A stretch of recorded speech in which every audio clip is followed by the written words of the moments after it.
T राजा ने जो बयान दिया उसके खिलाफ पुलिस ने एक्शन लिया और उन्हें गिरफ्तार कर लिया। अब कानून के अनुसार उन्हें सजा मिलेगी, लेकिन अभी इस खबर में चौथे किरदार की एंट्री बाकी है।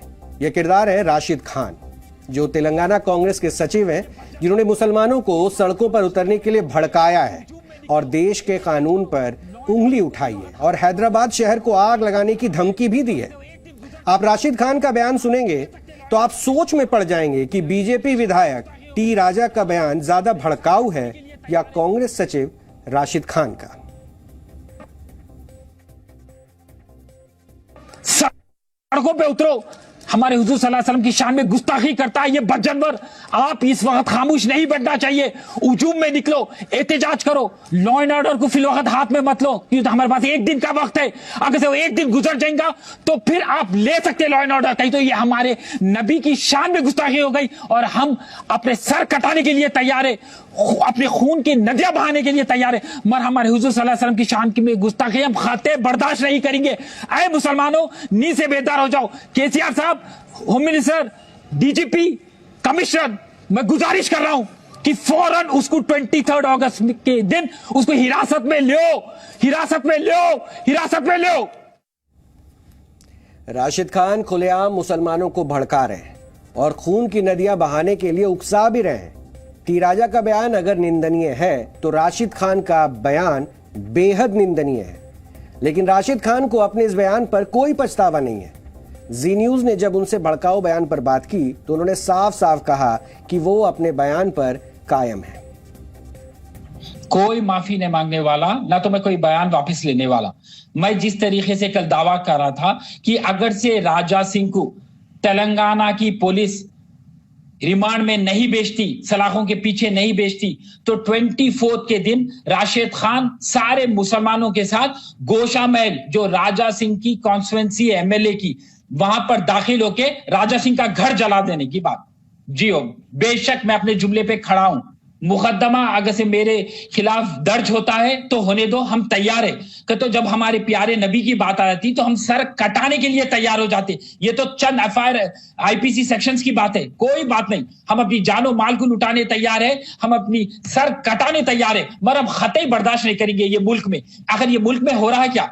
हर वक्त देखा जा रहा है कि बीजेपी का कोई ना कोई रुकून, कोई ना कोई लीडर, कोई ना कोई स्पोक्स पर्सन हमारे हुजूर सल्लल्लाहु अलैहि वसल्लम की शान में गुस्ताखी करता। तो हिंदुस्तान का मुसलमान खामोश कैसा बनना? हिंदुस्तान का मुसलमान कॉन्स्टिट्यूशन के ऊपर भरोसा करता, लॉ एंड ऑर्डर पे भरोसा करता। तो लॉ एंड ऑर्डर का फर्ज है कि उसकी आस्था को हर्ट होने नहीं देना। अब नुपुर शर्मा जो गुस्ताखे रसूल है, कि अब तक उसको हिरासत में लिया गया, आप मेरे को बताइए। देखिए, फिर हमारे को इंसाफ भी मिलना चाहिए ना ये मुल्क में। अगर से कोई भी अदबी नाजेब अल्फाज इस्तेमाल करता, कानून को तोड़ता है, तो कानून का क्या फर्ज है? उसको सलाखों के पीछे भेजना। और ये पहली टाइम नहीं है, राजा सिंह का बयान पहली टाइम नहीं है। पास में आप जाके देखेंगे तो उन्हें कई बयान ऐसे दिए। पुलिस उसको खाली लेके जाती, पुलिस स्टेशन में बिठाती, 2 घंटे के बाद उसको छोड़ देती। तो हमारी आस्था को जो तकलीफ हो रही, लगातार हो रही, तो हम खामोश कैसा बैठना?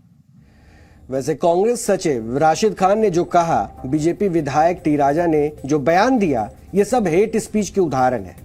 हमारे देश में हेट स्पीच का लंबा इतिहास रहा है, खासकर नेताओं के बीच हेट स्पीच के मुकाबले चलते रहे हैं। लेकिन हेट स्पीच होती क्या है और हेट स्पीच की परिभाषा क्या है, ये समझना बहुत जरूरी है। इसके लिए लॉ कमीशन ऑफ इंडिया की रिपोर्ट है और उसमें बताया गया है कि जब किसी नस्ल, धर्म और लिंग के आधार पर किसी विशेष समूह के खिलाफ नफरत फैलाने के मकसद से कोई आक्रामक बयान दिया जाए तो वो हेट स्पीच की कैटेगरी में आता है।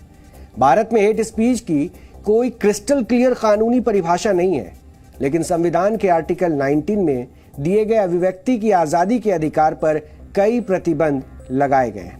आईपीसी में ऐसी कई धाराएं हैं जिनके अंतर्गत हेट स्पीच के केस दर्ज किए जाते हैं।